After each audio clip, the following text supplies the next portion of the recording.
පිංතුනි ධර්ම ශ්‍රවණයේදී මෙන්න මේ කාරණා පහ හොඳට මතක තියාගන්න. අපි කවදා කොතන කොයි මොහොතේ බණ ඇහුවත් පළවෙනි කාරණේ තමයි අප්‍රමාණ ආසාවකින් බණ අහන්න ඕනේ. ඒකට ධර්මයේ කියනවා සුසුසති කියලා. බණ ඇසීමේ ආසාව. දෙවැනි කාරණේ සෝතං ඕදහති. හොඳට කන් යොමු කරගෙන මුළු දේශනාවෙම හිත පිහිටවාගෙන බණ අහන්නට ඕනේ. බාහිර අරමුණු වලට හිත යන්න ඉඩ නොදී ඕහිත සෝතෝ ධම්මං සුනාති. සම්පූර්ණ දේශනාවෙම හිත පිහිටවාගෙන බණ අහනවා. ඊළඟ කාරණේ අදිෂ්ඨානය. අඤ්ඤාය චිත්තං උපට්ඨපේති. මම මේ ධර්මයේ තේරුම් ගන්නවා, වටහා ගන්නවා, අවබෝධ කර ගන්නවා. කොහොම හරි මේ ධර්මයේ මගේ ජීවිතයට ගලප ගන්නවා කියලා දැඩි අදිෂ්ඨානයක් ඇති කරගන්න. හතරවෙනි කාරණේ අත්ථං ගන්හාති. අර්ථ ග්‍රහණය කරගන්න. ඒ දේශනාවේ කියවෙන දැන් ඔබට මුළු දේශනාවම අපි හිතමු පැයක බණ. මුළු දේශනාවම අපිට මතක තියාගන්න පුළුවන්ද? එහෙම මතක හිටින කෙනෙක් හිටියා ආනන්ද හාමුදුරුවෝ. බුදුරජාණන් වහන්සේ යම් දේශනාවක් කරා නම් මුල ඉඳන් අගටම මුළු දේශනාවම මතකයි. අපිට එහෙම මතක තියාගන්න අමාරුයි. හැබැයි අපිට සාරාංශයක් අර්ථය ග්‍රහණය කරගන්න පුළුවන්. මොකද්ද මේ දේශනාවේ අර්ථය කියලා අත්ථං ගන්හාති. අර්ථය ග්‍රහණය කරගන්න. ඊළඟට අනත්තං රිංචති. අපේ හිතේ ස්වභාවය තමයි හිත නොයේ කිසිම වැඩකට නැති අරමුණු වලට දුවනවා. මේ බණ අහනකොට අතීත දේවල් මතක් වෙනවා. තනියෙන් hina යන්න පුළුවන් බණ අහනකොට. පරණ මොනවා හරි දේවල් මතක් වෙනවා. ඉදිරියේ කරන්න තියෙන සැලසුම් ඒවා ඔස්සේ හිත දුවනවා. දූරංගමං ඒක චරන් හිතට දුර ඈත ගමන් තියෙන. හැබැයි හොඳ සිහියෙන් ඉන්න කෙනා හිත දුවනකොටම දන්නවා මම මේ බණ අහන්නේ. මම මේ බාහිර දේවල් හිතන්නේ නැහැ කියලා බාහිර දේවල් සියල්ල හිතෙන් බැහැර කරන. අනත්තං රිංචති. අනවශ්‍ය දේවල් සියල්ල හිතෙන් බැහැර කරන. ඔන්න ඔය කාරණා පහ ඔබ අද නෙමේ කවදා කොතන කොයි මොහොතේ බණ ඇහුවත් ඔබේ ජීවිතය තුළ ඇති කරගන්න දක්ෂ වෙන්න බණ අහන්න කලින්. එහෙමනම් පින්වතුනි ඔබ හැම දිනාටම අපි ආශිර්වාද කරනවා මේ ධර්ම ශ්‍රවණය ඔබ හැම දිනාටම නිවන් දොරටුවක් බවට පත් වේවා කියලා ආශිර්වාද කරනවා. අපි අද බලමු මේ බුද්ධ ශාසනයත් එක්ක දෙවිවරු කොච්චර බැඳීමක් තියෙනවද? දෙවියන්ගේ පිහිට රැකවරණය මේ මිනිස්යන්ට කොච්චර වැදගත් වෙනවද? දැන් අපි දන්නවා අපේ බුදුරජාණන් වහන්සේට අපි උන්වහන්සේට කියනවා සත්තා දේව මනුස්සාන. අපිට විතරක් ශාස්ත්‍රවරයෙක් නෙමෙයි. දේව මනුස්සාන. දේව මිනිසුන්ටම නිවන් මඟ පෙන්වන ගුරුවරයා බුදුරජාණන් වහන්සේ. ඊළඟට අපි කියනවා තුන් ලෝකාග්‍ර. මනුස්ස, දිව්‍ය, බ්‍රහ්ම. මේ තුන් ලෝකෙටම අග්‍රම කෙනා. පින්වතුනි අපේ බෝසතාණන් වහන්සේ පාරමී පුරාගෙන යන සංසාර ගමනේ උන්වහන්සේට පාරමී සම්පූර්ණ කරන්න වැඩිපුරම උදව්පකාර කරන්නේ දෙවිවරු. ඔබ බොහෝ ජාතක පොතේ තියෙන සිදුවීම් ඒ දේශනා අහලා තියෙනවා නම් සක්‍ර දෙවියන් තමයි බොහෝ අවස්ථාවල වෙස්වලාගෙන එන්නේ පාරමී සම්පූර්ණ කරන්න උපකාර කරන්න. ඔබ අහලා ඇති බෝසතාණන් වහන්සේලා දාන, ශීල, නෛෂ්ක්‍රම්‍ය, ප්‍රඥා, වීරිය, කාන්ති, සත්‍ය, අධිඨාන, මෛත්‍රී, උපේක්ඛා. මේ කියන දසපාරමී ධර්ම පාරමී හැටියට, උපපාරමී හැටියට, පරමත්ත පාරමී හැටියට සම්පූර්ණ කරනවා. 30 ආකාරයකට. එහෙම පරමත්ත පාරමිතා සම්පූර්ණ කරන බොහෝ ආත්මවල සක්‍ර දෙවිය තමයි වෙස්වලාගෙන ඇවිල්ලා උපකාර කරලා තියෙන්නේ. දැන් ඔබ අහලා තියෙන දහම්සොඬ කතාව. අපේ බෝසතාණන් වහන්සේ බණ පදයක් අහන්න රාජ්‍ය අතහැරියා. ධර්මය හොයාගෙන ගියා. බණ පදයක් අහන්න නැත්නම් මට මේ රජකමත් වැඩක් නැහැ කියලා රජකමත් අතහැරියා. ඇවිදගෙන ගියා. ශාස්ත්‍රවරු කියාගත්තා ඒ කාලෙත් හිටියේ. දැන් අපේ බුදුහාඳුරු පහළ වෙන්නත් කලින් ඔය ආලාර කාලා බුද්ධකරාම පුත්ත හිටියේ. ඒ අය මොනවා හරි කියනවා. හැබැයි කියනවා අනේ අපි අතීතේ හිටපු බුදුරුන්ගේ ධර්මය නම් දන්නේ නැහැ. ඔහොම හොයාගෙන ගිහිල්ලා අවසානයේ දවසක් හිතුණා කවුරු හරි මට බුදු කෙනෙක්ගේ බණ පදයක් කිව්වොත් දැන් මට දෙන්න දෙයක් නැහැ. මං රාජ්‍ය අතහැරලා යන ගමන. දැන් මට තියෙන්නේ මගේ ජීවිතේ විතරයි. මම ජීවිතේ හරි ඒ ධර්මයේ වෙනුවෙන් පූජා කරනවා කියලා හිතුවා. ඒ සිතුවිල්ල සැනින් අරමුණු වෙනවා සක්‍ර දෙවියන්ට. සක්‍ර දෙවියෝ කල්පනා කරා බෝසතාණන් වහන්සේට පරමත්ත පාරමිතාව පුරන්න අවස්ථාව. ඒ සැනින් මහ වනාන්තරය යනකොට විශාල යක්ෂයෙක් වගේ වෙස් වලාගෙන මතු වුණා. බෝසතාණන් වහන්සේ දහම්සොඬ රජුරෝ යකා දැක්ක ගමන් බය වුණා. හැරිලා දුවන්නත් හැදුවා. එහෙම හැරෙනකොටම මේ යක්ෂයා කියනවා හා නවතින්න කියෝ. ඔබ හොයන දේ මන් දන්නවා කියෝ. අතීතේ වැඩ සිටිය බුදු කෙනෙක්ගේ එක ගාථාවක් බණපදයක් මන් දන්නවා කියෝ. ඕන්නම් කියන්නම් කියෝ. නතර වුණා. ඉල්ලන ඕන දෙයක් දෙන්නම්. ජීවිතේ උනත් දෙන්නම් කියෝ. ඒ වෙලාවේ මේ යක්ෂයා බඩ අත ගාලා ඇනු මුකුත් ඇරලා කිව්වා මට හොඳටම බඩ කිනී කිව්වා. මං දැන් උඹව මරාගෙන කනවා කිව්වා. ඒත් බයක් ඇති වුණේ. ඊට පස්සේ කිව්වා හරි. හැබැයි ඉස්සල්ලා මට ධර්මයේ කියලායි. ඊට පස්සේ මාව මරාගෙන කන්න කිව්වා. එතකොට යක්ෂයා කියනවා මට ඔබ විශ්වාස නැහැ කිව්වා. බණ ටික අහලා පැනලා දීවෝ. ඒ නිසා අපි දෙන්නටම එකඟ වෙන්න පුළුවන් තැනකට එමු කිව්වා. ඒ මොකද්ද? අන්න අර පේන විශාල ගල් පර්වතයේ උඩට නැගලා එතන ඉඳන් පහළට පනින්න කිව්වා. මං දන්නේ ඒක බණපදයයි. මං කෑ ගහලා ඒ බණපදේ කියන්නම් ඒක අහගෙන මගේ කටට පනින්න කිව්වා. ඒත් කැමති වුණා. අපේ බෝසතාණන් වහන්සේ අර පර්වතයේ උඩට නගිනවා පියවරෙන් පියවර හිතනවා අතීතේ වැඩ සිටිය බුදු කෙනෙක්ගේ බණපදයක් මට ඇසේවා. ඒ ධර්මයේ වෙනුවෙන් මගේ ජීවිතේම පූජා වේවා. එහෙම හිත අර පර්වතයේ උඩට නැගලා පහළ බලනකොට විශාල යකෙක් කට ඇරගෙන ඉන්නවා. හිත හදාගත්තා. මම මේ ජීවිතේ පූජා කරන්නේ බණපදයක් වෙනුවෙන්. ඒ නිසා අතීතේ වැඩ සිටිය බුදු කෙනෙක්ගේ බණපදයක් මට ඇසේවා. මගේ ජීවිතේම පූජා වේවා කියලා පැන්න පල්ලෙහාට. එහෙම පනිනකොටම සක්‍ර දෙවියන් අර යක්ෂ වේශය අතහැරලා සැනින් අහසට පැන නැගලා පහළට වැටෙන්න පෙර අහසෙදිම දෑතිම පිළිගත්තා.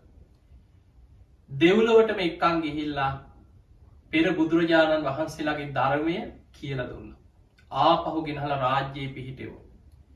ඔය වගේ ජාතක පුත ගත්තොත් බොහෝ සිදුවීම් තියෙනවා පාරමී පුරනකොට උපකාර කරන්නේ සක්‍ර දෙවියෝ. බොහෝ දෙවිවරු මහා බ්‍රහ්ම දෙවියන් සතරවරන් දෙවියන්. දැන් අපි කවුරුත් දන්නවා අපේ බෝසතාණන් වහන්සේ පාරමී සම්පූර්ණ කරලා තුසිත දෙව්ලොව තමයි වැඩ සිටියේ. දෙවිවරු ඔක්කොම එකතු වෙලා ආරාධනයක් කරා. මහා වීරයන් වහන්සේ ඔබ වහන්සේට දැන් කාලයයි උප්පච්ච මාතු කුච්චිය. මිනිස් මව් කුසක ගිහින් උපදින්න. සදේව කන්තාරයන්තෝ බුද්ධස්ව අමතම් පදා. ඒ අමෘත නිවන අවබෝධ කරගෙන දෙව් මිනිස් ලෝකයා සසර කතරින් එතර කරවන්න මනුලුවට වඩින්න කියලා ආරාධනය කරා. හැම බෝසතාණන් වහන්සේ නමකටම සාධහරණයි. ආරාධනය ලැබුණට පස්සේ තමයි බෝසතාණන් වහන්සේ මනුලුව දිහා බලනවා කාරණා පහක් ගැන. කාලය, දීපය, දේශය, කුලේ, මව. ඒ කරුණු පහ දිහාම බලලා දෙව්ලොවින් චුත වෙලා පින්වන්ත මෑණියන්ගේ කුස පිළිසිඳ ගන්න. දැන් එදා පින්වන්ත මහාමායා දේවිය කුස අපේ බෝසතාණන් වහන්සේ පිළිසිඳ ගත්තා. මනුස්ස ලෝකේ කවුරුත් දන්නේ මේ බුදු වෙන කෙනෙක් කුසට ආවා කියලා. දන්නේ. හැබැයි සතරවරන් දෙවියන් 4 දෙනාම සතර දිසාවේ ආරක්ෂාවල් පිහිටෝල බෝසත් අම්මගේ 4 පැත්තෙන් හිටිය. අර දරුවක් කුසේ වැඩිලා බිහි වෙනකම් මාස 10ම බෝසත් අම්මගේ 4 පැත්තෙන් හිටියේ සතරවරන් දෙවියෝ 4 දෙනා. දැන් අපි වෙසක් පෝය එනකොට අපිට වෙසක් කියලා කියන්නේ සම්බුදු තෙමගුලනේ අපි සමරන්නේ. අපි හිතමු බෝසතාණන් වහන්සේගේ ඉපදීම. ලුම්බිනි සල්වනේ පින්වන්ත මහාමායා දේවිය කුසින් අපේ බෝසතාණන් වහන්සේ ලෝකෙට බිහි වෙච්ච දවස. දරුවා බිහි වෙනකොට කවුද ඉස්සරලාම දරුවා අතට ගන්න? සක්‍ර දෙවියෝ රන් දැලකින් පිළිගත්තා කියලා තියෙනවා. මව් කුසින් බිහි වෙනකොටම ඉස්සරලාම සක්‍ර දෙවියන්ගේ අතට තමයි පිළිගන්නේ. ඊළඟට සතරවරන් දෙවියන්ගේ අතට පත් කරලා ආපහු සක්‍ර දෙවියන්ගේ අතට අරගෙන අම්මගේ අතට දෙනවා. සක් දෙවිඳු කියනවා අත්තමනා දේවි හේතු අභිසන්තෝ පුත්තෝ ලෝකයේ උපන්නවා. දේවිය බොහෝම සතුටට පත්වේ. මහා පින්වන්ත කුමාරයෙක් ලෝකෙ පහළ වුණා කියලා සක්‍ර දෙවියන්ගේ අතින් තමයි බෝසත් පුතා අම්මගේ අතට දෙන්නේ. ඒ වෙලාවේ දේවිය දරුවා අතට ගන්නකොට පුංචි සිරිපතුල පොළොව දිහාවට දිගු කරනවා. පොළොවේ තියන්න හදනකොටම සිරිපතුල පොළොවේ වදින්න කලින් පොළොවෙන් නෙළුම් මලක් පහළ වෙනවා. උතුරු දිසාවට පියවර 7ක් ගමන් කරලා සිංහනාදයක් කරා. අග්ගෝ හමස්මි ලෝකස්ස, ජෙට්ටෝ හමස්මි ලෝකස්ස, සෙට්ටෝ හමස්මි ලෝකස්ස. අයමන්තිමා ජාති නත්තිදානි පුනබ්බව. මම ලෝකේ අග්‍රතම කෙනා, මමයි ලෝකේ ජේෂ්ඨතම කෙනා, මමයි මේ ලෝකේ ශ්‍රේෂ්ඨතම කෙනා. මේ මගේ අන්තිම ඉපදීමයි, මේන් මතු ඉපදීමක් නැත කියලා ඔය සිංහනාදෙ කරගෙනමයි බෝසතාණන් වහන්සේ මනුලෝ ඉපදුනේ. හැබැයි මනුස්ස ලෝකේ කවුරුත් දන්නේ නැහැ. එදා දැනගත්තා එක්කෙනෙක් අසිත තාපසයා. ඒ දැනගත්තේ අසිත තාපසයා හොඳට භාවනා කළ ධ්‍යාන වඩලා මනෝමය ශරීරයෙන් දෙව්ලොවට යනවා විවේක කාලෙ ගත කරන්න. එදා දිව්‍ය ලෝකෙට ගියහම වෙනද වගේ නෙමෙයි. මුළු දිව්‍ය ලෝකම සරසලා. දෙවියන් නැටුම් ගැයුම් වාදන දෙවියෝ බොහෝම සතුටු වෙනවා. ඇහුවා මොකද මේ තරම් සතුටක්? එතකොට දෙවිවරු කියනවා ඇයි දන්නේ නැද්ද? මේ තුන් ලෝකෙටම යහපත උදා කරන මහා පින්වන්ත කෙනා අද මහා මායා දේවිය කුසින් සුද්ධෝදන රජතුමාගේ පුතෙක් හැටියට ලෝකෙට බිහි වුණා. ඇයි දන්නේ නැද්ද? එතකොට අසිත තාපසය ඔක දැනගත්තේ කාගෙන්ද? දෙවියන්ගේ. ඉක්මනින් මනුස්ස ලෝකෙට ආවා. ඇවිල්ලා මාලිගාවට ගියා. සුද්ධෝදන රජතුමාගෙන් ඇහුවා රජතුමනි පුත් කුමාරයෙක් ලැබුණාද? මට බලන්න පුළුවන්ද? බෝසත් පුතා ගෙනහලා පෙන්නපු වෙලාවේ එකින් එක මහා පුරුෂ ලක්ෂණ විමසලා බැලුවා. එතකොට දැන් අපි දන්නවා ඔය ඉපදී ඊළඟට උන්වහන්සේ වසර 29ක් ගිහි ජීවිතය ගත කරා. සුද්ධෝදන රජතුමා මොන උපක්‍රම යෙදුවත් සතර පෙර නිමිති පේන සැලැස්වේ සක් දෙවිඳුගේ මැදිහත් වීමෙන් කියලා දේශනාවේ තියෙනවා. අංගුත්තර නිකායේ දේශනාවක් තියෙනවා සතර පෙර නිමිති පේන සලස්වන්නේ සක්‍ර දෙවියන්. මොන විදිහට ආරක්ෂාවල් යොදලා බෝසතාණන් වහන්සේ නගර සිරි නරඹන්න පිටත් වෙන්න කලින් වෙනම ආරක්ෂක යොදලා හිටිය පාර දෙපැත්තේ ඉන්න මිනිස්සු ඉවත් කරලා ඒ වගේ අය වෙන ප්‍රදේශවල රජුරුව පදිංචි කරවලා පාර දෙපැත්තේ හැම වෙලාවෙම ලස්සන ප්‍රියමනාප දේවල් විතරක් පේන්න සලස්සලා තිබ්බා. හැබැයි නියමිත වෙලාවට සක්‍ර දෙවියෝ සතර පෙර නිමිති පේන්න සැලැස්සුවා. ඊළඟට අභිනිෂ්ක්‍රමණය හිතන් උන්වහන්සේ චන්න ඇමතියා සමග කන්ත කසුපිට නැගලා අභිනිෂ්ක්‍රමණය කරා. වසර 29 රාහුල පුතා ඉපදිච්ච දවසේ. ඒත් මනුස්ස ලෝකයයි දැනගත්තද අන්න බුදු වෙන්න පිටත් වුණා කියලා? ඒත් නෑ. දේශනාවේ තියෙනවා දසදහසක් ලෝක ධාතුල දෙවිවරු අහසේ ප්‍රීති ഘോഷා කරනවා. මහා වීරයන් වහන්සේ කෙලෙස් සටනට පිටත් වුණා. මහා වීරයන් වහන්සේ කෙලෙස් සටනට පිටත් වුණා කියලා දෙවියන් ප්‍රීති ഘോഷා කරනවා. චන්න ඇමතිය දන්නෙත් නෑ කොහෙද යන්න කියලා. කන්ත කසුපිට නැගලා මාලිගාවෙන් පිටත් වෙලා මාලිකාවේ ප්‍රධාන දොරටුව ළඟට යනකොට ඉතා ශක්ති සම්පන්න 100 දෙනෙක් අවශ්‍යයි කියනවා ප්‍රධාන දොරටුව විවෘත කරන්න. ඒ තමයි නගරේ තියෙන ආරක්ෂිත ප්‍රධාන දොරටුව. මොකද රාජ්‍ය ගොඩක් එක්ක තිබිච්ච නිසා හැම වෙලාවෙම සතුරු සේනාවන්ගෙන් රැකගන්න විශාල ප්‍රාකාරයක් බැඳලා විශාල ගේට්ටුවක් දාන්න. රාත්‍රී කාලෙට මේ ගේට්ටුව ඉතා ශක්ති සම්පන්න 100ක පිරිසක් යොදලා වහනවා. බෝසතාණන් වහන්සේ කන්ත කසුපිට නැගලා චන්න ඇමතියා සමග මේ ద్వාරය ළඟට යනකොට දේවානුභාවයෙන් දොරටුව විවෘත වුණා කියන. කවුරුත් විවෘත කරේ නැහැ, දෙවියන් විවෘත කළා දුන්නා. උන්වහන්සේ බොහෝ දුරක් ගියා. මෙහෙම ගිහිල්ලා අනෝමා නදියෙන් එතර වුණා. එතනදී කල්පනා කරා මෙතනින් එහාට මං තනියම යා යුතුයි. එහෙම කල්පනා කරලා අර අශ්වයාගෙන් බැහැලා වම් අතින් කෙස් වැටිය අල්ලගත්තා. මගුල් කඩුව අරගෙන දෑංගුලක් හිසේ කෙස් ඉතිරි වෙන ප්‍රමාණයට කෙස් වැටිය කැපුවා. දෑංගුලක් කියන්නේ අඟල් 2ක වගේ ප්‍රමාණයක්. උන්වහන්සේ කෙස් වැටිය කපනවා සමගම උන්වහන්සේගේ හිසේ ඉතිරි කේශ ධාතුන් වහන්සේලා සියල්ල දක්ෂිනාවෘතව කරකැවිලා හිස මත මනාකොට කැරලි සහිතව පිහිටියා කියලා. ආයි පිරිනිවන් පානකම් කේශ ධාතුන් වහන්සේලා වැඩුණා කියලා විස්තරයක් නැහැ.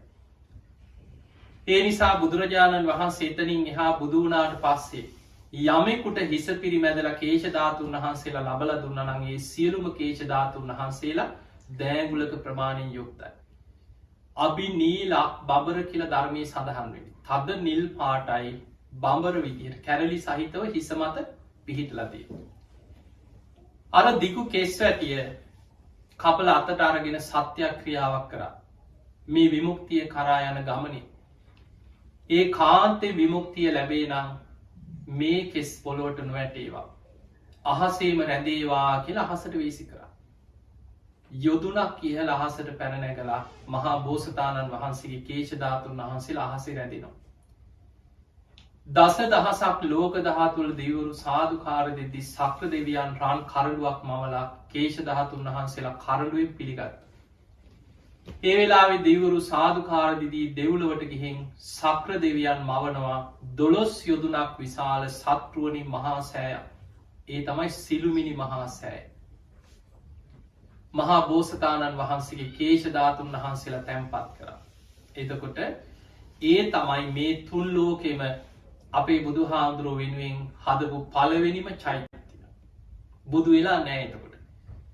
අබිනිෂ්ක්‍රමණය කරපු දවසේ කෙස් වැටිය කපලා අහසට විසි කරපු වෙලාවේ සක්‍ර දෙවියෝ රන් කරඬුවෙන් පිළි අරගෙන දෙව්ලොව මවපු චෛත්‍යය තමයි සිළුමිණි සෑය. ඒ වෙලාවේ අර මගුල් කඩුවයි ආභරණ ටිකයි ගලවලා දුන්නා චන්න ඇමතියට. ඔබ මේව අරගෙන ආපහු යන්න. තමන් වහන්සේ දිහා බැලුවා ඇඳගෙන ඉන්නේ රාජකීය සළුපිලි. මේවා නම් ශ්‍රමණයෙකුට සුදුසු නෑ කියන හිතනකොටම බ්‍රහ්ම දෙවිවරු සමග ගටීකාර බ්‍රහ්ම දෙවියන් අහසින් ඇවිල්ලා අටපිරිකර පූජා කරා. ඒ අටපිරිකරේ තියෙන සිවුරු පිරිකර දරාගෙන ඇඳගෙන හිටිය ගිහි වස්ත්‍රය යොගල අතේ තියාගෙන ආයි සත්‍යක්‍රියා කරා. මම මේ විමුක්තිය කරා යන ගමනේ මට ඒ කාන්තේ විමුක්තිය ලැබේ නම් මේ ගිහි වස්ත්‍ර පොළොවට නොවැටේවා. අහසේ රැඳේවා කියලා අහසට වීසි කරා. යොදුනක් ඉහළ අහසට පැන නගිනකොට ගටීකාර බ්‍රහ්ම දෙවියන්ම කරඬුවකින් පිළිගත්තා. ඒ ගිහි වස්ත්‍ර යුගල බඹලවට අරගෙන ගිහිල්ලා බඹලව චෛත්‍යයක් මැව්වා. ඒ තමයි සළුමිණි සෑය. එතකොට දෙව්ලොව තියෙන්නේ සිළුමිණි සෑය, බඹලව තියෙන්නේ සළුමිණි සෑය. එතකොට දෙව්ලොව බඹලව සළුමිණි සෑයයි සිළුමිණි සෑයයි මවාගෙන දෙව් බඹුන් වදින්නේ අපේ බෝසතාණන් වහන්සේ බුදු වෙලා නැහැ. දුෂ්කර ක්‍රියා කරන්න පටන් ගත්තෙත් නැහැ තාම. අබිනිෂ්ක්‍රමණය කරපු දවසේමයි. උන්වහන්සේ එහෙම අබිනිෂ්ක්‍රමණය කරලා ආලාර කාලා මුද්දක රාම පුත්ත ළඟට ගියා. හරියන්නේ ඊළඟට උන්වහන්සේ විමුක්තිය පිණිස දුෂ්කර ක්‍රියා කරන්න පටන් ගත්තා. දැන් බලන්න අවුරුදු 6කට ආසන්න කාලයක් ශරීරයට අනේක විද දුක් පීඩා දෙමින් දුෂ්කර ක්‍රියා කරා. ඒ අතරත් බොහෝ තැන්වල දේශනාවල තියෙනවා මම මේ කෙටියෙන් ඔබට කියාගෙන යන්නේ දෙවිවරු උන්වහන්සේට දුෂ්කර ක්‍රියා කරන අවස්ථාවල උපකාර කරපු සිදුවීම්. එතකොට අපි ගමු මිනිස්යන්ගේ හැටි. එක ඇඟිල්ලක් උස්සලා හරියටම බුදු වෙනවා කිව්වේ කවුද? කොණ්ණඤ්ඤ. එතකොට තමන් දන්න ශාස්ත්‍රයේ තමන් ඉගෙන ගත්ත දේවල් ඒ තිබ්බ අංග ලක්ෂණ ශාස්ත්‍ර ඔක්කොම එක්ක අර බමුණු 108ක් ගෙනහල්ලා නම් තියෙන දවසේ අනිත් හැමෝම ඇඟිලි දෙකක් උස්සලා කියව මේ කෙනා ගිහි ජීවිතයේ හිටියොත් සක්විති රජ වෙනවා. ගිහි ජීවිතය අතහැරියොත් නම් ලෞතර බුදු වෙනවා. හැබැයි පූර්ණ රෝම ධාතුන් වහන්සේ දිහා හොඳට බලලා කොණ්ණඤ්ඤ කියන කෙනා එක ඇඟිල්ලක් උස්සලා කියව මෙයා නම් ගිහි ජීවිතේ ඉන්න කෙනෙක් නෙමෙයි. ඒ කාන්තෙන් මේ ගිහි සැප සම්පත් අතහැරලා ගිහිල්ලා ලෞතර බුදු වෙනවාමයි කිව්වේ. එහෙම කියපු කෙනා තමයි එදා හිටපු ලාබාලම කෙනා. බෝසතාණන් වහන්සේ අභිනිෂ්ක්‍රමණය කරද්දී එදා නම් තියෙන දවසේ කියන්නේ උන්වහන්සේ ඉපදිලා ටික කාලෙකින් අනිත් අය වයසයි. ගෙවල් වල ගිහිල්ලා දරුවන්ට කිව්ව දරුවනේ අපි දැන් වයසයි. සුද්ධෝදන රජතුමාගේ පුත්‍රාත්මේ මහා පින්වන්ත කෙනෙක්. කවදා හරි නුඹලට ආරංචියක් ආවොත් උන්වහන්සේ ගිහි ජීවිතය අතහැරියා කියලා නුඹලා පැවිදි වෙලා.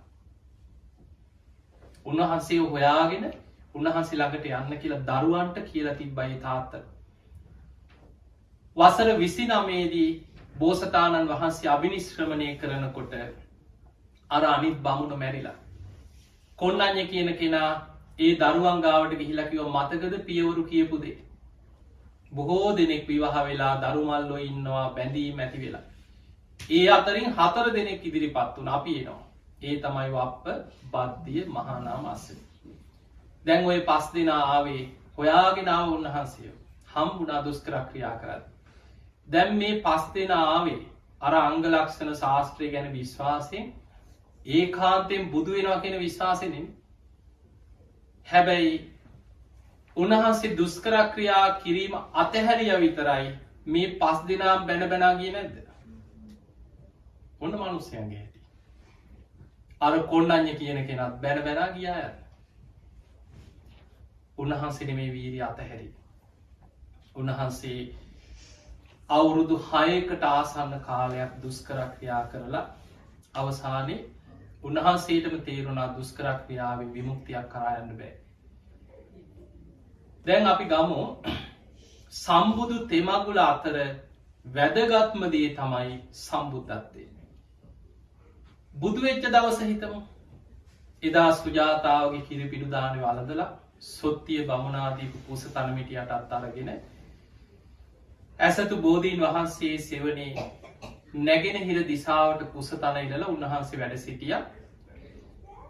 රාත්‍රී පළවෙනි යාමේ අර දස බිම්බරක් මාරසේනා පරාජය කරලා ආනාපාන සති භාවනාවෙන් හිත සමාධිමත් කරගෙන රාත්‍රී පළවෙනි යාමේ පුබ්බේ නිවාසානුස්සති ඥානෙ, දෙවෙනි යාමේ චතුෝපපාත ඥානෙ, තුන්වෙනි යාමේ පටිච්ච සමුප්පාදේ අනුලෝම ප්‍රතිලෝම වශයෙන් විමසලා අවසන් වෙනවා සමගම හිමිදිරි උදෑසන සියලු කෙලෙසුන්ගෙන් මිදිලා සම්මා සම්බුද්ධත්වයට පත් වෙනවා. දැන් අපේ බුදුරජාණන් වහන්සේ බුදු වෙච්ච දවසේ කිසිම මිනිසෙක් දැනගත්තද අන්න අද බුදු කෙනෙක් ලෝකේ පහළ වුණා කියලා? කවුරුත් දන්නේ නැහැ. දෙව් බඹුන් ප්‍රීති ഘോഷා කරනවා. මේ ලෝකෙට ආයෙමත් දහම් මැසක් පහළ වුණා. දෙව් මිනිස් ලෝකයාට නිවන් දොරටු විවර වුණා කියලා දෙවියන් ප්‍රීති ഘോഷා කරා. හැබැයි අපේ බුදුරජාණන් වහන්සේ බුදු වෙලා සතියක් ඒ විමුක්ති සුව විඳින්මින් ඒ ඉරියව්වෙන් ඒ විදිහටම වැඩ හිටියා. එතකොට දෙවිවරු හැමෝටම හිත දකින්න බෑ. අල්පේ ශාක්‍ය මහේ ශාක්‍ය තම තමන්ගේ පෙර පිනට අනුව තමයි ඒ හැකියාව පිහිටන්නේ. හිත දැකීමේ හැකියාවක් නැති ඇතැම් අල්පේ ශාක්‍ය දෙවිවරුන්ට සැක සංකා ඇති වුණා. තාම බුදු වෙලා නැහැ. ඒකයි උන්වහන්සේ තාම වජිරාසනයේ මත ඒ විදිහටම වැඩ ඉන්නේ. එතකොට අනිත් දෙවිවරු කියනවා නෑ නෑ උන්වහන්සේ බුදු වෙලායි ඔය වැඩ ඉන්නේ. බුදුරජාණන් වහන්සේ බැලුවා දෙවියන් අතර අදහස් දෙකක්. ඒ නිසා දෙව් බමුණුගේ සැක දුරු කරන්න බෝධි මූලයෙන් අහසට පැන නැගලා බුදු කෙනෙකුට පමණක් කරන්න පුළුවන් යමා මහ පෙළහර පෑම සිදු කරා. සාරිපුත්ත හාමුදුරන්ටවත් ඉරිදිවන්තයන් අතර අගතැන්පත් මුගලන් හාමුදුරන්ටවත් වෙන කාටවත් මොන පෙළහර පෑවත් යමා මහ පෙළහර පාන්න බෑ. එතකට බුදුරජාණන් වහන්සේ යමා මහ පෙළහර පානකුට අර සියලු දෙව් බමුන් සැක දුරු කරගත්තා. උන්වහන්සේ කාන්තයෙන් බුදු වුණා කියල. දැන් ඔය පෙළහර මනුස්සේ කවුරුවත් දැකලාව කියලා තියෙනවද? කවුරුත්තන් ඒක දැක්කේ දෙව් බමුණු. ඊළඟට දෙවනි සතිය නේත්‍ර පූජාවක් කරා. කවුරුතාවද මනුසේ කැවිල් හම්බුණා කතා කරා බණ ඇහුවා කියලා අහලා තියෙනවද? නෑ ඒ දන්නේ නැහැ. තුන්වෙනි සතියේ රුවන් සක්මනේ දුණා. ඒ කවුරුතාවද මනුස්සේ? ඒත් නෑ. හතරවෙනි සතියේ උන්වහන්සේට රුවන්ගේ මවන්නේ සක්‍ර දෙවියන්. ඒ සක් දෙවිඳු මවපු රුවන්ගේ මත වැඩ සිටිමින් අභිධර්මය මෙනෙහි කරා. උන්වහන්සේගේ ශරීරයෙන් සවනක් ගන බුද්ධ රශ්මි ධාරා විහිදෙන්නේ හතරවෙනි සතිය. මේ බුද්ධ රශ්මි ධාරා විහිදෙනවා දැකලවත් මිනිස්සු කවුරුවත් ආවද හොයාගෙන? ඒත් දන්නේ. පස්වෙනි සතිය අජපාල නුගරුක මුලදී උන්වහන්සේ කල්පනා කරා මේ ධර්මයේ පරම ගාම්භීරයි. හැබැයි මේ ලෝකේ මිනිස්සු කෙලෙස් වලින්මයි සතුට හොයන්නේ. කෙලෙස් තුලමයි ජීවත් වෙන්නේ. මේ වගේ පරම ගාම්භීර ධර්මයක් මේ මිනිස්සු අවබෝධ කරගන්නේ. එහෙම හිතනකොටම සහම්පති මහා බ්‍රහ්ම දෙවියන් ඒක හැම බුදු කෙනෙකුටම සාධාරණයි. මේ තුන් ලෝකය වෙනුවෙන් බුදු කෙනෙකුට දහම් දෙසන්න ආරාධනය කරන්නේ බ්‍රහ්ම ලෝකෙට අධිපති සහම්පති මහා බ්‍රහ්ම දෙවියන්. පස්වෙනි සතියේ සහම්පති මහා බ්‍රහ්ම දෙවියන් ඒ මොහොතෙම පෙනීදල වැඳගෙන ආරාධනයක් කරා. නිදුකානන් වහන්ස දහම් දෙසන සේක්වා.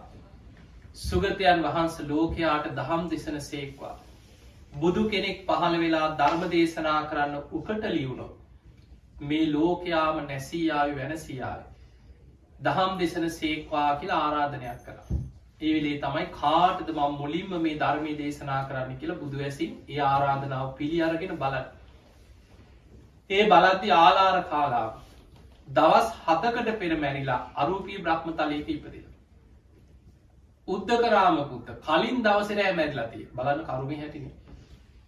කාටද මං දහම් දෙසන්නේ කියලා බුදු ඇසින් බලනකොට කලින් දවසේ රෑ මැරිලා. අරූපී බ්‍රහ්ම තලයක ඉපදිලා. ඊට පස්සේ පස්සක භික්ෂූන් වහන්සේලා උන්වහන්සේට බැන බැනා ගියත් උපස්ථාන කරා පෙර පින් ඇති අය මේ පස් දෙනාට ධර්මයේ දේශනා කරනවා කියලා අදිෂ්ඨාන කරගෙන උදානයක් පළ කරා. අපාරුතා ත්වේසං අමතස්ස ධාරා යෝ සෝතවන්තෝ පමුජ්ජස්සු සද්ධා. ඔන්න මේ ලෝකයේ මේ මහා බට්ට කල්පයේ ආයමත් බුදු කෙනෙක් පහළ වුණා. සද්ධාව ඇත්තෝ දෙසවන්යෝමා ධර්මයේම අසත්වා කියලා බුදුරජාණන් වහන්සේ උදානයක් පළ කර. එතනදි තමයි ලෝකයට දහම් දෙසන්න ආරාධනය පිළි අරගෙන අධිෂ්ඨාන කරගන්න. ඊළඟට 6 වෙනි සතිය මුචලින්ද විලාසල 7 වෙනි සතිය රාජායතන කිරිපලරුකමල. එතනත් ලස්සන විස්තර ටිකක් තියෙනවා. උන්වහන්සේ 7 වෙනි සතිය දැන් ඔය සති 7ේම උන්වහන්සේට කවුරුත් ඇවිල්ලා දානි පූජා කරා දානි වැළඳුවා කියලා කොහෙවත් තියෙනවද? නැහැ. හැබැයි සුජාතාවගේ කිරිපිඩු දානි උන්වහන්සේ වළඳන්නේ ගුලි 49ක් හදලා අදිෂ්ඨාන කරලා වළඳන්නේ. සති 7ම උන්වහන්සේ වැඩ සිටියේ ඒ කිරිපිඩු දානේ තිබිච්ච ආහාරෝජාවේ. බුදු කෙනෙක් බුදුහාමුදුරන්ට උන්වහන්සේ කොච්චර දුෂ්කර ක්‍රියා කරාදනේ. දිවාග එක අබෑටේ තියාගෙන දවසක් කිසිම ආහාරයක් නැතුව ඉඳලා තියෙනවා කියලා. එතකොට ඒ තරම් දුෂ්කර ක්‍රියා කරලත් උන්වහන්සේගේ ශරීර ශක්තිය රැකුණා. එදා උන්වහන්සේ දැන් සත්සතිය අවසන් වෙන දවස ඔය අතර තපස්සු බාලෝක කියන වෙළඳ සොහොයුරන් කරත්තවල නැගලා ඒ ළඟ පාරකී යනවා වෙළඳාන. ඒ අයගේ පෙර ජීවිතේ අම්මා මැරිලා උක්ෂ දේවතාවයක් වෙලා ඒ අසල ඉපදිලා හිටියේ. මේ දේවතාවිය කල්පනා කරා බුදුරජාණන් වහන්සේ සති 7ක් බුදු වෙලා. උන්වහන්සේට තාම කවුරුත් දානි පිළිගන්නලා නැහැ. මගේ පෙර සසරේ දරුවෝ දෙන්න. මේ අය ළඟ තියෙනවා විලඳ මේ පිටු. පූජා කෙරෙව්වොත් මටත් පින් අයිති වෙනවා. දරුවන්ටත් පින් අයිති වෙනවා. අර කරත්ත රෝදයක් පොළොවේ හිර වෙන්න සැලැස්සුවා. කරත්ත ටික නතර වුණා. බැහැලා බලද්දි මේ දේවතාවිය පෙනී හිටියා. පෙනී ඉඳලා කිව්වා දරුවනි මෙන්න මේ පාරෙන් යන්න අන්න අසවල් තැන ලෞතර බුදු කෙනෙක් පහළ වෙලා වැඩ ඉන්නවා. උන්වහන්සේට ඉක්මනට දානි පූජා කරගන්න. පින් කරගන්න මටත් පින් දෙන්න කියලා නොපෙනී ගියා. විලඳ මීපිඩු අරගෙන යනකොට ඒ වෙලාවේ බුදුරජාණන් වහන්සේ කල්පනා කරන දැන් සති 7 අවසන් වෙලා උන්වහන්සේ මෝනකට දෝවණය කරන්න ඕන කියලා හිතනකොට සක්‍ර දෙවියන් අනෝතත්ත විලෙන් පැන් අරගෙන ඇවිල්ලා පිළිගන්නවා. ඊළඟට උන්වහන්සේට වැසිකිලි කැසිකිලි කිස සිදු කරන්න ඕන කියලා හිතනකොට සක් දෙවිඳු අරලු බුළු පූජා කරා කියන. ඒ වෙලාවේ දැන් අර විලඳ මීපිඩු පිළිගන්නන්න හදනකොට උන්වහන්සේට පිළිගන්න දෙයක් නැහැ. ඇයි? පාත්‍රයක් නැහැ. සුජාතාව පූජා කරපුවා රාම් තැලිය උන්වහන්සේ අර ගගේ පා කරලා ඇරියා. මට ඒ කාන්තෙන් බුද්ධත්වයේ ලැබේ නම් මේ රාම් තැලිය උඩුගම් බලා යෑවා කියලා අදිෂ්ඨාන කරලා ඒ වෙලාවේ උන්වහන්සේ කල්පනා කරන කොහොමද මම පිළිගන්නේ? හිතනකොටම සතරවරක් දෙවියන් 4 දෙනා ඉන්ද්‍ර නීල මාණික්‍ය පාත්‍ර 4ක් අරගෙන අහසින් ආවා. ස්වාමීනි මගේ පාත්‍රය පිළිගන්න මගේ පාත්‍රය පිළිගන්න කියලා. බුදුරජාණන් වහන්සේ වදාලා බුදුවරු මැණික් වලින් කරපු පාත්‍රා පිළිගන්නේ නැහැ කිව්වා. ඒ සැනින් නොපෙනී ගිහිල්ලා ශෛලමේ පාත්‍ර 4ක් අරගෙන ආවා. බුදුරජාණන් වහන්සේ සතරවරක් දෙවියන් 4 දෙනා ගැන කරුණාවෙන් පාත්‍ර 4ම පිළිගත්තා. එක උඩ තියලා ශ්‍රී හස්තයේ තියලා අදිෂ්ඨාන කරා එක් පාත්‍රයක් බවට පත් වේවා කියලා. ඒ පාත්‍රයට තමයි විලඳ මීපිඩු පිළිගත්තේ. පින්වතුනි ඔන්න ඔය පාත්‍රාධාතුන් වහන්සේ අද වැඩ ඉන්නේ කොහෙද? කොහෙද තියෙන්නේ? ලංකාවේ. බුදුරජාණන් වහන්සේ බුදු වෙලා දෙවනි අවුරුද්දේ විශාලා මහනුවර තුන්බිය ඇති වෙච්ච වෙලාවේ පිරිත් පැන් ඉස්සේ ඒ පාත්‍රය. ඒ පාත්‍ර ධාතුන් වහන්සේ සුමන සාමණේරයන් වහන්සේ අතේ ධර්මාශෝක රජුරු ධාතුන් වහන්සේලා පුරවලා ලංකාවට එවුවා පාත්‍ර ධාතුන් වහන්සේට. ලංකාවේ යොදුනක් පාසා මේ ධාතු තැන්පත් කළ චෛත්‍ය ඉදි කරන්න කියලා ධාතුන් වහන්සේලා පුරවලා පාත්‍ර ධාතුන් වහන්සේ ලංකාවට එවුවා. අපේ රටේ ඉතිහාස සිදුවීමක් තියෙනවා. ඔබ අහලා ඇති බුද්ධදාස කියලා රජ කෙනෙක් ගැන අහලා තියෙනවද අපේ රටේ හිටියට? ඔය සත්තුන්ට ඉඳන් වෙදකම් කරා කියලා තියෙනවා. ඒ රජුරුවන්ගේ පුතා තමයි උපතිස්ස රජුරුව. උපතිස්ස රජුරුවන්ගේ කාලේ ලංකාවේ ওই වගේම වසංගතයක් ඇති වුණා කියලා තියෙනවා. විශාල වසංගතයක් ඇති වෙලා දහස් ගණන් මිනිස්සු මැරෙන්න පටන් ගත්තා. රජුරුව මොකද කරේ? වෛද්‍යවරු රැස් කරලා වෛද්‍ය උපදෙස් ටික පිළිපැද්දා. කල්පනා කරා මේකට ධර්මයෙන් දෙවියන්ගේ පිහිටක් අවශ්‍යයි. මහරහතන් වහන්සේලා රැස් කරා. රැස් කරලා ඇහුවා ස්වාමීනි මෙවැනි වසංගතයක් බුදුරජාණන් වහන්සේගේ කාලේ ආවා කියලා මම අහලා තියෙනවා. ඒ කාලේ බුදුරජාණන් වහන්සේ කටයුතු කරේ කොහොමද? මම කටයුතු කරන්න ඕනේ කොහොමද? ඔබ වහන්සේලා මට උපදෙස් දෙන්න කිව්වා. ඉරිදි බල සම්පන්න මහරහතන් වහන්සේලා දිවසින් බලලා රජුරුවට ලස්සන උපදෙසක් දුන්නා. මේක අපේ ඉතිහාසයේ තියෙනවා. කිව්වා රජතුමනි ඔබ මාලිගාවේ තියෙන රත්තරන් වලින් බුදුරජාණන් වහන්සේගේ ස්වරූපේ බුද්ධ ප්‍රතිමාවක් කරවන්න කිව්වා. උන්වහන්සේගේ ප්‍රමාණය බඹයයි. බඹයක ප්‍රමාණේ බුද්ධ ප්‍රතිමා වහන්සේ නමක් කරවලා ඒ ප්‍රතිමාවේ සර්වඥ ධාතු තැන්පත් කරා. එතකොට බුදු පිළිමයක් කරලා ඒ පිළිමේ ධාතුන් වහන්සේලා තැන්පත් කරාට පස්සේ එතන නියෝජනය වෙන්නේ බුදුහාමුදුරුවෝ. බුදුරජාණන් වහන්සේගේ පාත්‍රා ධාතුන් වහන්සේ ලංකාවේ වැඩ ඉන්නවා. ඒ පාත්‍රයෙන් තමයි විශාලා මහනුවර තුන්බිය ඇති වෙච්ච වෙලාවේ පිරිත් පැන් ඉස්සේ. අර බුද්ධ ප්‍රතිමා වහන්සේගේ ශ්‍රී හස්තයට ඒ පාත්‍රා ධාතුන් වහන්සේ තියලා පිරිත් පැන් පුරවලා රහතන් වහන්සේලා සමග පිරිත් කිය ඒ ප්‍රතිමා වහන්සේ ඉදිරියෙන් වඩම්මමින් ඒ ප්‍රතිමාවේ පාත්තරයේ තියෙන පිරිත් පැන් නගරයට එහින්න කියව. හැබැයි රජතුමනි ඕක කරන්න ඕන රජතුමා සීලේක පිහිටලා රටවාසීන් සීලේක පිහිටල කරන්න කිය. එතකොට එක ප්‍රතිපල් ලැබේ. එදා රජ්ජුරුව මේක පිළිගත්තා. පිළියාරගෙන රජ්ජුරු අටසේ සමාදන් වුණා.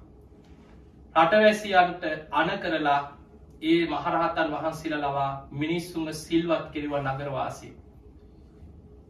රජතුමා ගුණධර්ම පුරමින් රතන සූත්‍රයම පිරිත් කරලා අරවිදිහටම බඹයක ප්‍රමාණ රන් බුද්ධ ප්‍රතිමාවක් කරවල ධාතු තැන්පත් කරලා ඒ බුද්ධ ප්‍රතිමාව ශ්‍රී හස්තය මත පාත්‍රාධාතුන් වහන්සේ තැන්පත් කරලා පිරිත් පැම්පුරවලා රහතන් වහන්සේලා සමඟ නගරයට පිරිත් පැඟි සකිය.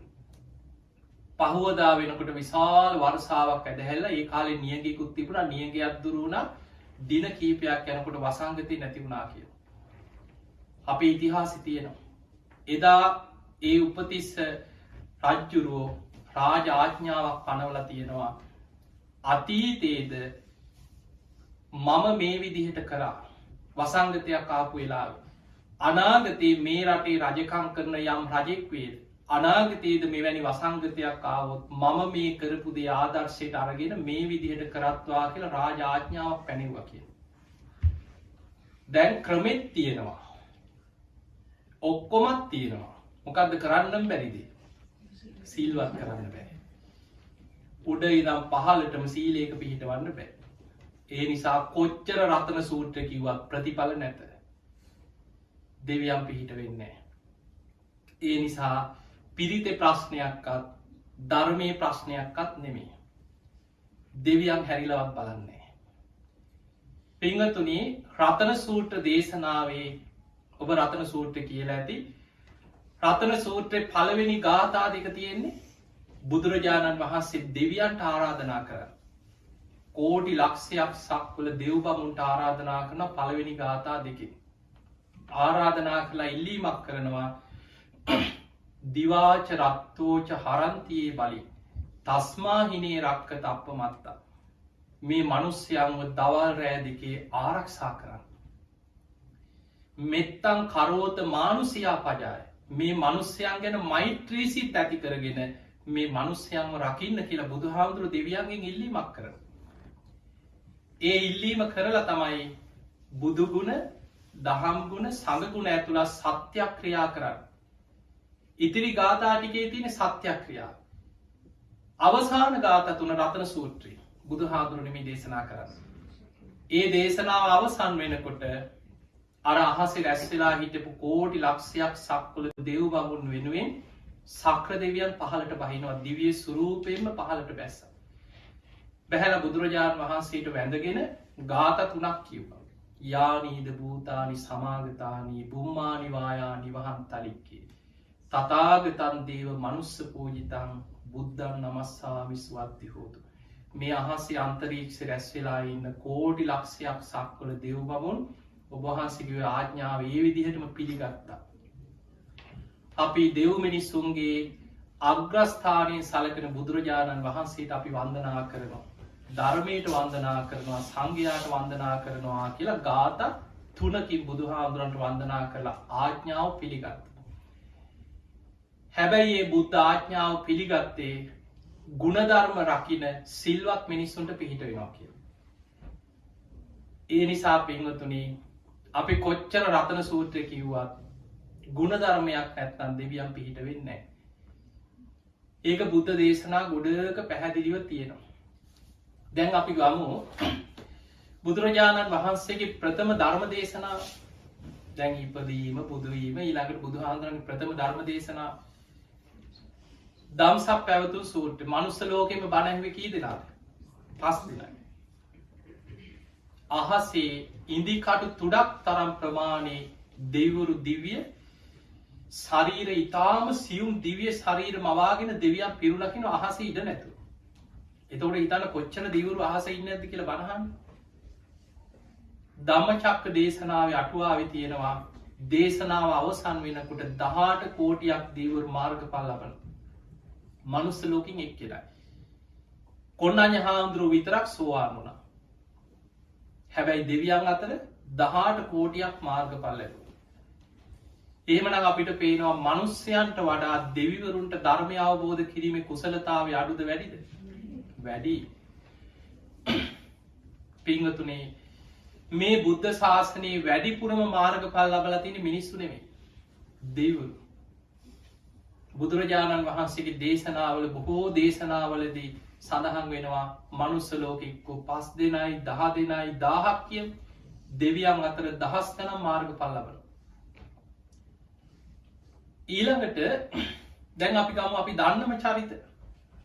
සක්‍ර දෙවිය සෝවාන් වුණා. දීඝ නිකායේ තියෙනවා සක්ක පඤ්ඤ කියලා සූත්‍රය. ඒ දේශනාව අවසානයේ සක්‍ර දෙවිය සෝවාන් වුණා. දැන් අපි දිව්‍ය ලෝකේ ඉඳන් මාර්ගඵල ලැබුව අය පැත්තක තියමු.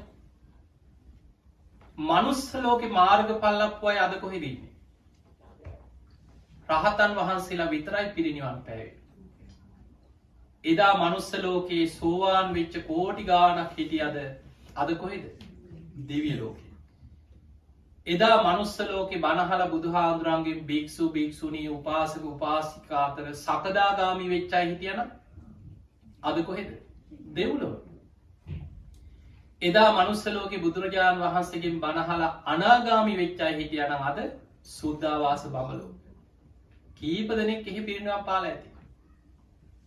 ඒ නිසා දෙවියන්ගේ කාලෙන් ගත්තොත් මෙන්න මේ ගණනය කිරීම චුට්ටක් මතක තියාගන්න, නිකන් හරි තේරුම් ගන්න. මනුස්ස ලෝකේ අපිට අවුරුදු 50ක් කියන්නේ චාතුම් මහරජික දිව්‍ය ලෝකේ දෙවියන්ට එක දවසක්. මේ මනුස්ස ලෝකෙට ආසන්නයෙන් තියෙන චාතුම් මහරජික කියන දිව්‍ය ලෝකේ. ආසන්නයෙන් කීවට කොච්චර වගේ දුරක්ද? යොදුන් 42000ක් කියන. යොදුනක් කියන්නේ සැතපුම් 16ක්. එතකොට යොදුන් 42000ක් ඉහළ අහසේ තියෙන චාතුම් මහරජික දෙව්ලොව. මනුස්ස ලෝකේ අවුරුදු 50ක් එහෙට එක දවසක්. එහෙනම් අපිට බුදුරජාණන් වහන්සේ පිරිනිවන් පාලා අවුරුදු 2500 ගාණක් වෙනකොට ඒ දෙවිවරුන්ට බුදුහාඳුරු පිරිනිවන් පාලා දවස් 52ක් 53ක් වගේ. ඊළඟට තවත් යොදුන් 40 හැම දිව්‍ය ලෝකයක් අතරම පරතරය යොදුන් 42000ක් කියලා තියෙනවා. මනුස්ස ලෝකේ ඉඳන් යොදුන් 84000ක් ඉහළ අහසේ තියෙන්නේ තව්තිසා දෙවිවරු. සක්‍ර දෙවියෝ කියන්නේ මේ දිව්‍ය ලෝක දෙකේම චාතුම් මහරජික තාවතිංස දෙකේම අධිපති. ඒ නිසා තමයි කියන්නේ දෙදෙව්ලොවට අධිපති කියලා. මනුස්ස ලෝකේ අවුරුදු 100ක් තව්තිසාවට එක දවසයි. එහෙනම් ඒ දෙවිවරුන්ට බුදුහාමුදුරුවෝ පිරිනිවන් පාල දවස් 26ක් වගේ. එතන ඉඳන් තවත් යොදුන් 42000ක් ඉහළින් තියෙනවා යාම දිව්‍ය ලෝකේ. මනුස්ස ලෝකේ අවුරුදු 200ක් එහෙට එක දවසයි. එතකොට යාම දිව්‍ය ලෝකේ දෙවියන්ට බුදුහාඳුරුවෝ පිරිනිවන් පාල දවස් 13ක් විතර. ඊටත් ඉහළින් තියෙන්නේ තුසිත දෙව්ලොව. මනුස්ස ලෝකේ අවුරුදු 400ක් එහෙට එක දවසයි. බුදුරජාණන් වහන්සේ පිරිනිවන් පාල දවස් 6ක් 7ක් වගේ තුසිත දෙව්ලොවට. ඊටත් ඉහළින් තියෙන්නේ නිම්මාන රති දෙව්ලොව. මනුස්ස ලෝකේ අවුරුදු 800ක් එහෙට එක දවසක්. බුදුහාමුදුරු පිරිනිවන් පාල දවස් 3ක් වගේ. ඉහළම දිව්‍ය තලයේ තමයි පරිනිම්මිත වසවාර්ති දෙව්ලොව. මනුස්ස ලෝකේ අවුරුදු 1600ක් එහෙට එක දවසක් හැටියට ගණනය වෙයි. දවසකුත් පැය 14යි ගෙවිලා තියෙන්නේ. නිම්මාන රති දෙව්ලොවට බුදුහාඳුරු පිරිනිවන් පාල. එහෙමනම් අදටත් බුදුරජාණන් වහන්සේ ඇස් දෙකෙන් දැකපු බණ අහපු දෙවිවරු මේ දිව්‍ය ලෝකවල වැඩ ඉන්නවද නැද්ද? වැඩ ඉන්නවා. හැබැයි මේ දෙවිවරු දුරාචාරී දෙන ධර්මයක් නැති ගුණයක් නැති ධර්මයට ගරහන මිනිස්සුන්ට පිහිට වෙන්නේ නැහැ. දෙවියන් මතක තියාගන්න දෙවියන් අතරත් තාම රහත් වුණොත් එහෙ සුද්ධාවාසයේ එහෙ පිරිනම් පාන. දැන් අපි හිතමු මනුස්ස ලෝකේ අපි දෙවියන් අතරත් කෙලෙස් සහිතයි. කෙලෙස් ටික ටික හරි තියෙනවානේ. මනුස්ස ලෝකේ අපි ගැන හිතමු කවුරු හරි අපෙන් උදව් ඉල්ලනවා. හැබැයි අපි දන්නවා මේ මිනිස්සයා කිසිම ධර්මයක් නැති දුරාචාරයේ දෙන මහා පව්කාරේ ඒ උදව් අරගෙන කරන්නේ දුරාචාරයමයි කියලා අපි හරියටම දන්නවා. අපි උදව් කරනවද? බොහෝ වෙලාවට සමහරලාවට අපිට හිතෙන්නේ නැහැ. සමහරලාට ඒ කරන්න හිතුවත් තව කෙනෙක් දන්න කෙනෙක් පැනලා කියනවා දෙන්න එපා. ඔක හොරේ.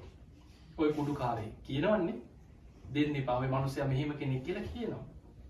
මතක තියාගන්න අංගුත්තර නිකායේ දේශනාවක් තියෙන බුදුහාමුදුරු දේශනා කරන මහණෙනි අපි මේ ලෝකෙ මොන චරිත මවාගෙන හිටියත් අපි ගැන 100%ක්ම දන්නේ කවුද? තමන්. තමන් ගැන හරියටම දන්නේ තමන්. මහණෙනි තමන් ගැන තමන් දන්නේ යම්සේද මේ ලෝකෙ දෙවිවරු තමන් ගැන ඒ විදිහටම දන්නවා. දෙවියන් දකින්නේ අපේ හිත. ඒ නිසා දෙවිවරු මනුස්ස ලෝකයේ මේ යුගයේ පිහිට වෙන්නේ. දැන් දෙවියන්ගේ රැකවරණය අහිමි වෙච්ච ලෝකයක්. ඒක දේශනාවේ තියෙනවා මිනිස්සුන්ගේ ආයුෂ අවුරුදු 115ට පිරිහෙනකොට අකුසල් 3ක් ලෝකෙ වැඩෙනවා.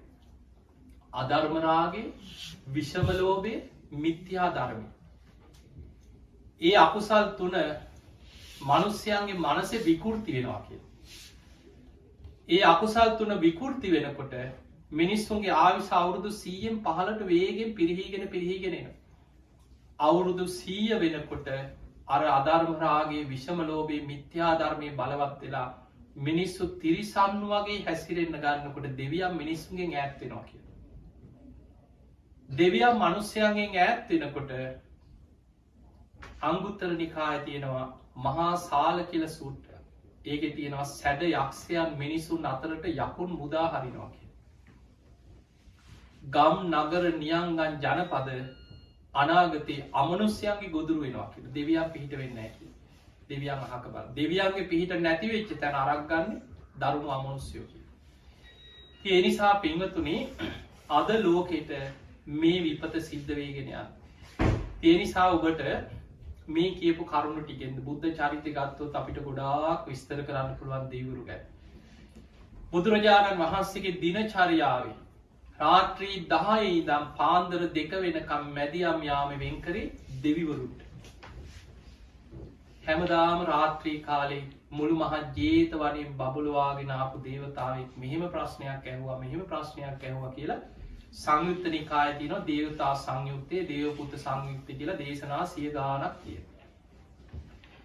ඊළඟට බුදුරජාණන් වහන්සේ අභිධර්ම දේශනා කරේ දිව්‍ය ලෝකෙට වැඩම කරලා දෙවියන්ට තමයි ගාම්භීරම කොටස දේශනා කරේ. එතකොට අපිට පේනවා බුද්ධ ශාසනයත් එක්ක දෙවිවරුන්ගේ කොච්චර බැඳීමක් සම්බන්ධයක් තියෙනවද? ඒ නිසා පින්වතුනි දෙවියන්ගේ පිහිට අවශ්‍යයි. ඒ දෙවියන්ගේ පිහිට නැති වෙච්ච තැන විනාශයක්මයි. දෙවියන් පිහිට වෙන්නේ ගුණධර්ම තුල ඉන්න තාක්කල්. දැන් බලන්න මෛත්‍රිය ගැන බුදුහාමුදුරුවෝ පෙන්නන මහණෙනි මෛත්‍රී වඩනවා. අපි ආයේ මේ දෙවියන්ට වැඳගෙන වෙනම අමුතුවෙන් ඉල්ලගෙන දොළපිදෙනි දීගෙන දඟලන්න දෙයක් නැහැ. බුදුරජාණන් වහන්සේ පෙන්වුවේ සිල්වත් වෙන්න. මෛත්‍රිය වඩන්න. දෙවියන්ට ප්‍රියම මෛත්‍රිය. මෛත්‍රී භාවනාව වඩන කෙනා දේවතා රක්ඛන්ති. මෛත්‍රී ආනිසංසවල තියෙනවා. එයා අමුතුවෙන් ඉල්ලුවත් නැතත් දෙවියන්ට වැඳත් නැතත් දේවතා රක්ඛන්ති. දෙවිවරු යාව රකින්න. ඒ නිසා අපිට ලෝකෙ වෙනස් කරන්න බෑ. හැබැයි ලෝකෙ අපිට පේනවා වේගෙන් විනාශේ කරා යනවා. අපිට යන්තම් අපේ පිනකට කොහොම හරි බණපදයක් අහන්න, ධර්මයක් අහන්න යන්තම් කොහෙන් හරි වාසනාවක් තිබ්බන්නේ. ඒ නිසා මේ ලැබිච්ච අවස්ථාවෙන් ප්‍රයෝජනයක් අරගෙන අප්‍රමාදීව ගැලවෙන්න උත්සාහයක් ගන්න. ආයි මේකේ වසන්න ආයිත් මෙහි අනේ ආයි උපදින්න ලැබේවා කියලා ආයි ගිහිල්ලා දැන් පේනවනේ ඉන්දියාවේ. ලංකාවෙම හිතන්නනේ. දැන් නිකන් ඔබට හිතෙන්නේ නැද්ද? අනේ අපි ලංකාවට යනකොට අපේ නෑයන්ගෙන් කීයෙන් කී දෙනෙක් ඉතුරු වෙයිද කියලා හිතෙන්නේ නැද්ද? යන්න හම්බෙයිද තව අවුරුදු කීයකින්වත්? සමහරට අවුරුද්දක එකමාරකින්. යනකොට කී දෙනෙක් ජීවතුන් අතර ඉඳීද? ඒ නිසා ජීවිතේ හරි භයානකයි. කරන්න දෙයක් නැහැ. දැන් මම ඉතින් දවස් 2-3කට සැරයක් වෙනද වගේ නෙමෙයි ඉතින් අම්මා අප්පච්චිට කතා කරනවා. කතා කරලා ඉතින් බණ කී කොහොම හරි අපි දන්නේ යනකොට ඉඳීද කියලා. මේ යන ස්වභාවයත් එක්ක කාට කවදා කොතන කොයි මොහොතේ මොන විදිහට විපතකට පත් වෙයිද අපිට විශ්වාස නැහැ. ඒ නිසා අප්‍රමාදී වෙන්න. ධර්මයේ දියුණු කරගන්න උත්සාහයක් ගන්න. වෙන කිසිම පිළිසරණක් අපිට නැහැ. ධර්මය හැරෙන්න. බුදුරජාණන් වහන්සේ පිරිනිවන් පාන වෙලාවෙත් අවසාන වශයෙන් අපිට පෙන්නුවේ හන්දදානි භික්කවේ ආමන්ත්‍රයා මහණෙනි අවසාන වතාවටත් නුඹලා අමතනවා. වය ධම්මා සංඛාර මේ සියලු සංස්කාර අනිත්‍යයි. මේ හැමදේම හටගෙන පැවතිලා නැති වී විනාශ වෙලා යන ස්වභාවයෙන් යුක්තයි. අප්‍රමාදේන සම්පාදිත අප්‍රමාදීය කුසල් වඩන්න. දැන් හිතන්න අතීත රජවරු හිටිය අද පොළොව හාරලවත් හොයන්න තියෙනවා. මාලිගා සිටුවරු සක්විති රජකම් කරපු අය. තව අවුරුදු 100ක් යනකොට අපි කවුරුත් නෑ. පස් ටිකක්. ඒ නිසා වේගෙන් වෙනස් වෙවි අනිත්‍ය වී යන ලෝකයක්. අපි කාටවත් මෙසේ වේවා මෙසේ නොඒවා කියලා අපි ඇඩුව කියලා වැලපුනා කියලා මෙහෙම වෙන්න එපා කියලා අපිට ඕන විදිහට ලබන්න පුළුවන් ලබන්න බෑ. කොහෙන් ගත්තත් කරුණු තුනයි පේන්න තියෙන. සබ්බේ සංඛාර අනිච්චාති සියලු සංස්කාරය අනිත්‍යයි. සබ්බේ සංඛාරා දුක්ඛා සියලු සංස්කාරයන් දුකයි. සබ්බේ ධම්මා අනාත්තාති සියලු ධර්මයන් අනාත්මයි. ඒ නිසා ඔය ත්‍රිලක්ෂණය හැම වෙලාම සිහි කරන්න. මරණ සතිය වඩන්න දැන් වෙනදට වඩා මරණ සතිය වඩන්න පුළුවන්. මරණ සතිය වැඩෙනවා.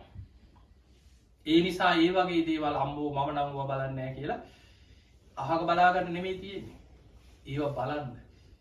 මට මේ ඉරනම් මට වෙන්න පුළුව මගේ ප්‍රියන්ට වෙන්න පුළුව හෙට වෙන්න පුළුව කවද කොතන කොයි මොහොත දැන් හිතන්න අපේ පවුලේ 10 දෙනෙක් ඉන්නවා කියලා කවදා හෝ මළගෙවල් කියද්දි 10ක් අපි කැමති වුණත් අකමැති වුණත් ඒ අතාර්ථයට අපිට මුහුණ දෙන්න වෙනවද නැද්ද? ඒක තමයි ඇත්ත. ඒ නිසා පින්වතුනි අප්‍රමාදීව ධර්මයේ දියුණු කරන්න. එහෙමනම් ඔබ හැම දිනාටම මේ ලැබිච්ච මනුස්ස ජීවිතය අපි දන්නේ නැහැ කවද කොතන කොයි මොහොතේ අවසන් වෙයිද. එක පැත්තකින් ඔබ වාසනාවක්. අද ලෝකේ ඇමරිකාව පැත්ත ගත්තාත් කැනඩාව පැත්ත ගත්තාත් යුරෝපෙම ගත්තාත් ලෝකෙ පුරාම මේ වසංගතයත් එක්ක අන්ත අසරණ භාවයට පත් වෙලා. ඒ අතින් යන්තම් මේ ඕස්ට්‍රේලියාව නවසීලන්තය වගේ මේ රටවල් දෙකක් තුනක් තමයි යන්තම් බේරුණේ. ඒ නිසා ඔබ මොකක් හරි පිනකට මෙහෙම බේරුණා. මේ වෙලාවේ අප්‍රමාදීව ධර්මයේ දියුණු කරගන්න උත්සාහයක් ගන්න. අද ධර්ම ශ්‍රවණයෙන් රැස් කරගත් සියලු පින් සියලු දෙවියෝ සාදුකාර දිදී මේ පින් අනුමෝදන් වෙත්වා. දෙවියන්ගේ දිව්‍ය ආශීර්වාද වර්ධනය කරගෙන සියලු දෙවියෝ සසර දුකින් අත මිදේවා කියලා සාදු කියලා පින්